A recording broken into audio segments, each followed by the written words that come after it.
This channel does not promote any violent, harmful, or illegal activities. All content provided by this channel is meant for an educational purpose only.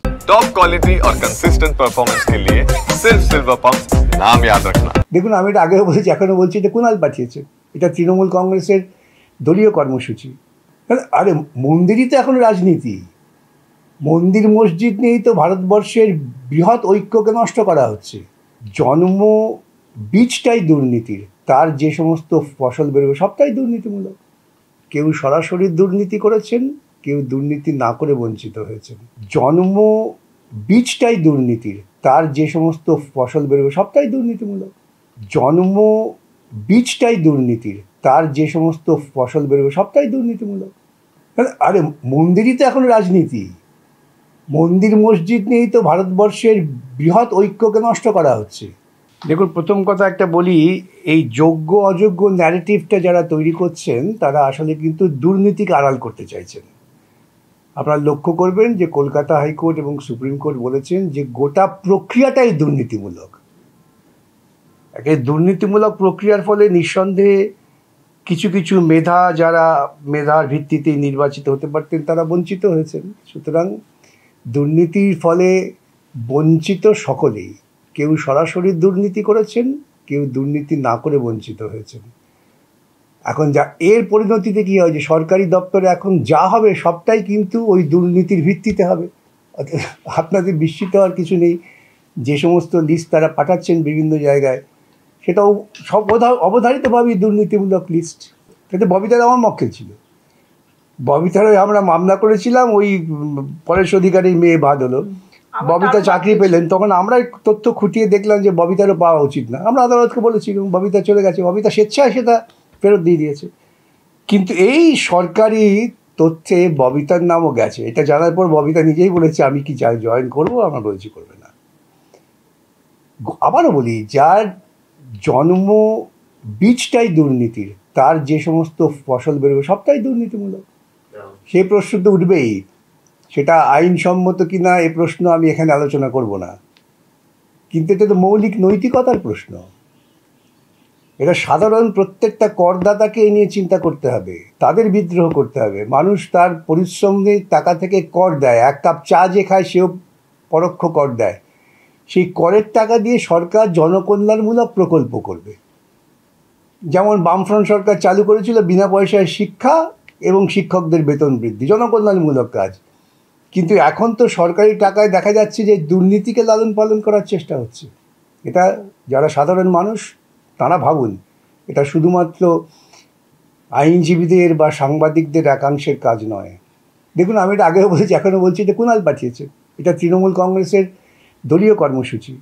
Mamata মঞ্চ থেকে ডাক দিয়েছেন, বারে বারে ডাক দিচ্ছেন, কেউ গ্রাহ্য করেনি। এবার ডাক দিয়ে বলেছেন যে কি আমাকে আইসোলেট করার জন্য। ফল হলো উল্টো, লোকে আমার কাছে আসছে। এটা খেপে গিয়ে ওরা এই বিক্ষোভটা অর্গানাইজ করেছিল, এবং মারাত্মক ব্যাপার।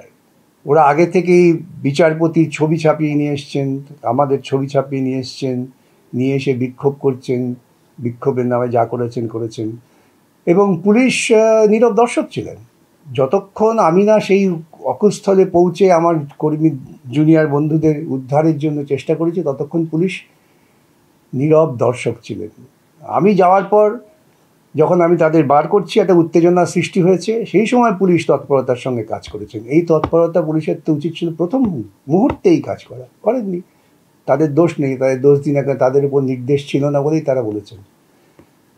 সুতরাং এই প্রশাসন তারা চাইছেন পরিকল্পিতভাবে যে দুর্নীতি করব, দুর্নীতিকে বাঁচিয়ে রাখবো, দুর্নীতির জন্য দরকার হলে যারা লড়াই করছেন তাদের খতম করব। এই হচ্ছে ওদের পরিকল্পনা।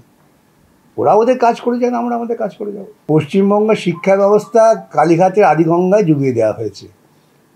এই বছরে দেখবেন, গত কয়েক বছর ধরে এই মাধ্যমিকে পরীক্ষার্থীর সংখ্যা কমছে, এবছর আরও কমেছে। এমনকি যারা পরীক্ষা দেবেন বলেন তাদের নাম নথিভুক্ত করেছিলেন, তারাও পরীক্ষা দিতে আসেননি। কন্যাশ্রী প্রকল্পের সবচেয়ে অবদান হচ্ছে নাবালিকা বিয়ে বেড়ে গেছে। নাবালিকা মেয়ে পাচার হচ্ছে পশ্চিমবঙ্গের সবচেয়ে বেশি, এবং ড্রপ আউটের সংখ্যা বেড়ে যাচ্ছে স্কুল থেকে। তাহলে ভাতা দিলে তো এইগুলোই পরিণতি হবে।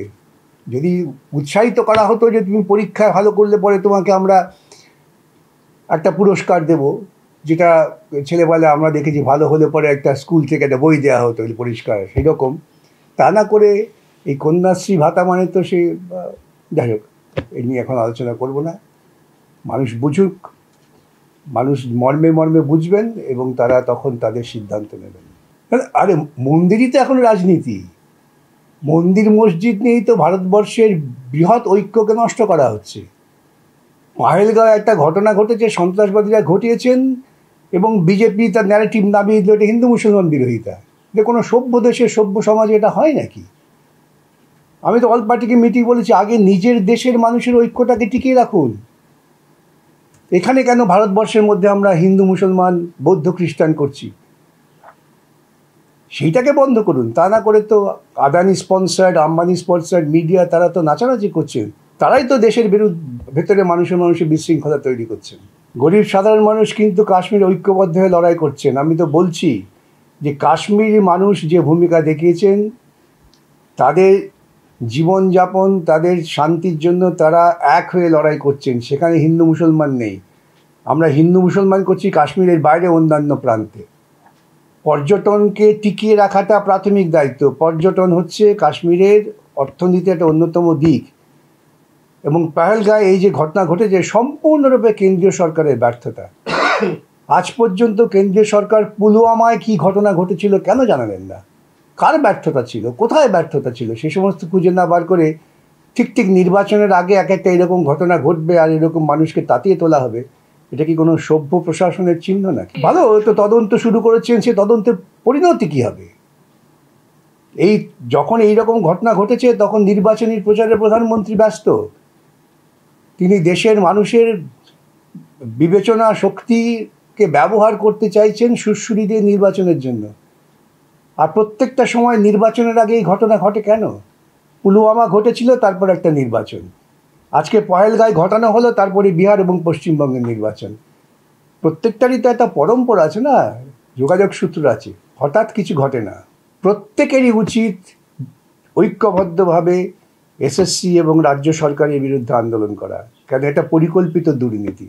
এটা কিন্তু হঠাৎ ঘটে যাওয়া কোনো এক অফিসারের ভুল ত্রুটি নয়, পরিকল্পিত দুর্নীতি। সিবিআই চার্জশিট দাখিল করেছেন, কত কোটি টাকা এই সমস্ত নিয়োগের মধ্য দিয়ে আদায় করা হয়েছে।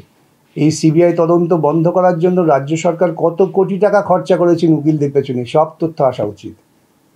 আমি যদি স্বচ্ছ হই, তদন্ত হলে কী যায় আসে? এই তদন্ত আটকাবার প্রচেষ্টা কেন? এবং আজকে এর ফলে প্রায় 22 লক্ষ ছেলেমেয়ের জীবন একটি নির্বাচনী প্রক্রিয়া, নির্বাচন অর্থাৎ রিক্রুটমেন্টের নিয়োগ নির্বাচনে 22 লক্ষ ছেলেমেয়ে যুক্ত হয়েছেন। আজকে 26,000-এর কথা বলা হচ্ছে। আমি যদি আগামীকাল 22 লক্ষ লোককে রাস্তায় নামিয়ে দিই, প্রয়োজন হয় তাই করবো।